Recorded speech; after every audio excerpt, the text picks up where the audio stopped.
Here is what most of us get wrong about procrastination. It's not laziness or lack of willpower. And that misunderstanding is exactly why nothing we've tried has worked. So in this video, we are going deeper to find the actual root cause and what to do about it. I'm not an expert.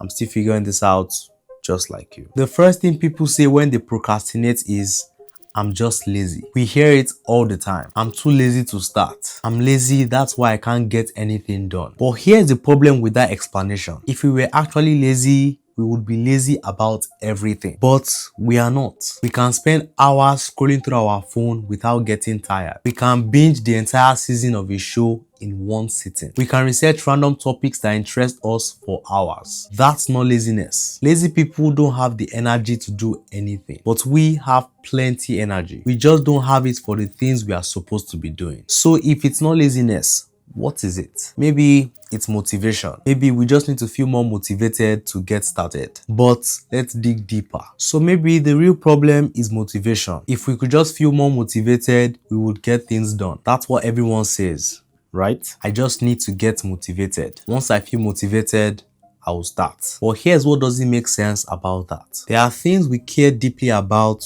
that we still procrastinate on. Our important projects at work, the business idea we've been thinking about for months, the skills we've wanted to learn forever. These things matter to us. We are not unmotivated about them. In fact, we think about them constantly. We feel guilty for not doing them. We want to do them, but we still don't. So motivation isn't the problem either. We have the motivation. We just can't seem to act on it. Maybe it's discipline then. Maybe we just need more willpower to force ourselves through it. But let's keep digging. Alright, so maybe it's discipline. Maybe we just need to be stronger, more disciplined, more willing to push through. That's the advice we hear everywhere. Just do it. Stop making excuses. You need more self-control. So we try to force ourselves. We set deadlines. We make commitments. We try to force our way through. And sometimes it works for a day or two. But then we are right back to where we started. Procrastinating on the same things. Feeling the same resistance. And here's what's confusing about the discipline explanation. We can be incredibly disciplined at other areas of our life.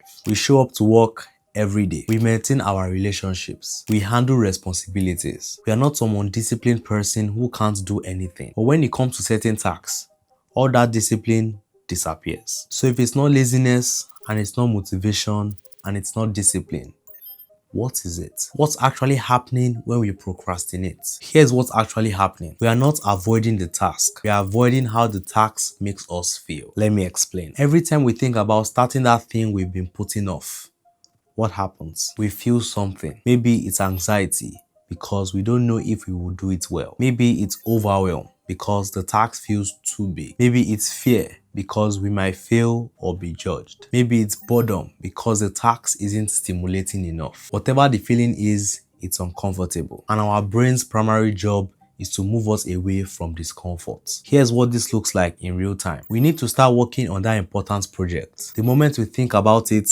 anxiety shows up. What if I mess this up? What if it's not good enough? That anxiety is uncomfortable. Our brain immediately scans for relief. I'll just check Instagram for 5 minutes first. Instagram feels safe.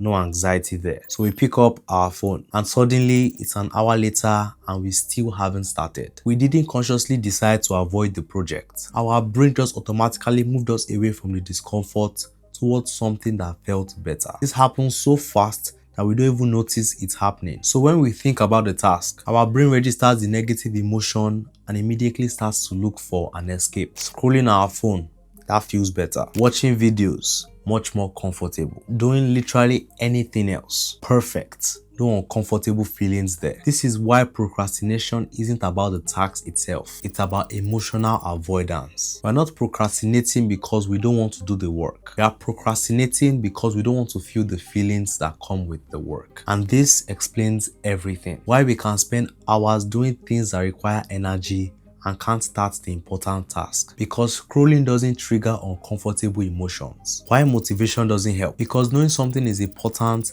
doesn't make the negative emotions go away. Why discipline fails? Because willpower doesn't address the underlying emotional discomfort we are trying to escape. The root cause of procrastination is emotional regulation failure. We haven't learned how to work with uncomfortable emotions. So we avoid them, and avoiding them means avoiding the task. So if procrastination is about avoiding uncomfortable emotions, the solution isn't to force ourselves through them, it's to change our relationship with them. Here's how. Step 1. Name the emotion. The next time you feel the urge to procrastinate, pause. Don't immediately reach for the distraction. Instead, ask yourself, what am I feeling right now? Is it anxiety, overwhelm, fear, boredom, uncertainty? Just naming the emotion reduces its power, because most of the time we're not actually experiencing the emotion. We are running from the anticipation of it, and the anticipation is always worse than the reality. When we name it,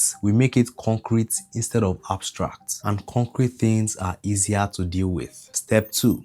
Accept that the feeling is temporary. Here's what most of us don't realize. Emotions are designed to pass. No emotion lasts forever. Even the most uncomfortable feeling will fade if we just let it be there. The problem is we don't let it be there. We try to escape it immediately. So remind yourself, this feeling is temporary. I can feel anxious and still start the task. I can feel overwhelmed and still take one small step. The feeling doesn't have to go away for me to act. Step 3. Start smaller than you think you need to. When we are dealing with emotional resistance, the goal isn't to complete the task. The goal is to prove to our brain that starting doesn't kill us. So make the first step ridiculously small. Don't commit to writing the whole essay. Commit to writing one sentence. Don't commit to a full workout. Commit to putting on your workout clothes. Don't commit to finishing the project. Commit to opening the file. The smaller the step, the less emotional resistance we trigger. And once we start,